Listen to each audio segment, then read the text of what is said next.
నమస్తే, welcome to KK news. నేను శ్రీదేవి. కర్ణాటకలో అధికారంలో ఉన్న కాంగ్రెస్ పార్టీలో విభేదాలు రచ్చకెక్కాయి. ప్రభుత్వంలో అత్యంత కీలకంగా ఉన్న ముఖ్యమంత్రి సిద్ధరామయ్య, ఉప ముఖ్యమంత్రి డికే శివకుమార్ల మధ్య పరిస్థితి ఉప్పు నిప్పులా తయారైంది.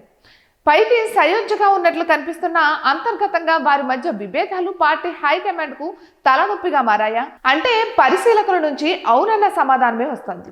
ఇరువురు మధ్య విభేదాల కారణంగా పాలన సజావుగా సాగడం లేదన్న అభిప్రాయం వ్యక్తమవుతోంది. వాస్తవానికి కర్ణాటక కాంగ్రెస్ లో సిద్ధరామయ్య, డికే శివకుమార్ మధ్య విభేదాలు కొత్తగా వచ్చినవేమీ కావు. వాస్తవానికి 2023 మేలో కర్ణాటక అసెంబ్లీ ఎన్నికల ఫలితాల తర్వాత సిద్ధరామయ్య, శివకుమార్ మధ్య ముఖ్యమంత్రి పదవి తీవ్ర పోటీ జరిగింది. అధిష్టానం జోక్యంతో శివకుమార్ అతి కష్టం మీద ఉప ముఖ్యమంత్రి పదవి చేపట్టేందుకు అంగీకరించారు. అయితే వాస్తవానికి రాష్ట్రంలో కాంగ్రెస్ కష్టకాలంలో ఉన్న సమయంలో పార్టీని అన్ని విధాలుగా ఆదుకుని అండగా నిలబడిన డికే శివకుమార్నే అధిష్టానం ముఖ్యమంత్రిగా ఎంపిక చేస్తుందని అంతా భావించారు. అయితే సామాజిక సమీకరణల నేపథ్యంలో సిద్ధరామయ్యకు ఆ అవకాశం దక్కింది. అప్పట్లోనే రొటేషన్ పద్ధతిలో సీఎం సీట్ షేరింగ్ అన్న ప్రతిపాదనను అధిష్టానం ఇరువురు ముందు ఉంచిందని, అందుకు ఇరువురిని ఒప్పించిందని పార్టీ వర్గాలే చెబుతున్నాయి.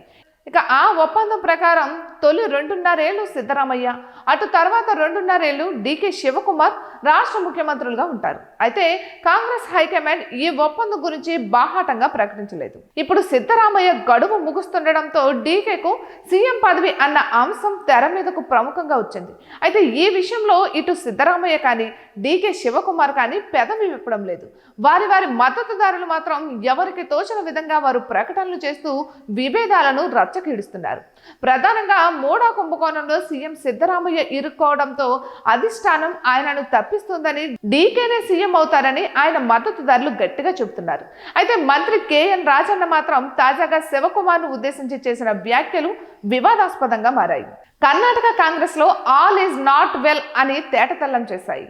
కేఎన్ రాజన్న సిద్ధరామయ్యకు సన్నిహితుడిగా గుర్తింపు పొందారు. అయితే ఈ నేపథ్యంలోనే ఆయన వ్యాఖ్యలు వివాదాస్పదంగా మారాయి.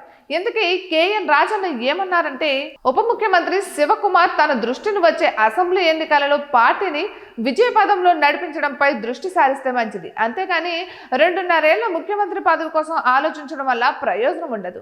ఆయన ఈ వ్యాఖ్యలతో కాంగ్రెస్ పార్టీలోని డీకే మద్దతుదారులు బగ్గుమంటున్నాయి. దీంతో రాష్ట్ర కాంగ్రెస్ లో విభేదాలు రచ్చకెక్కినట్లయింది.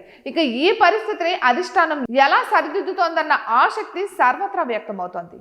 ఇటువంటి మరెన్నో వీడియోస్ కోసం కేకే న్యూస్ తెలుగు ఛానల్ని సబ్స్క్రైబ్ చేసుకోండి.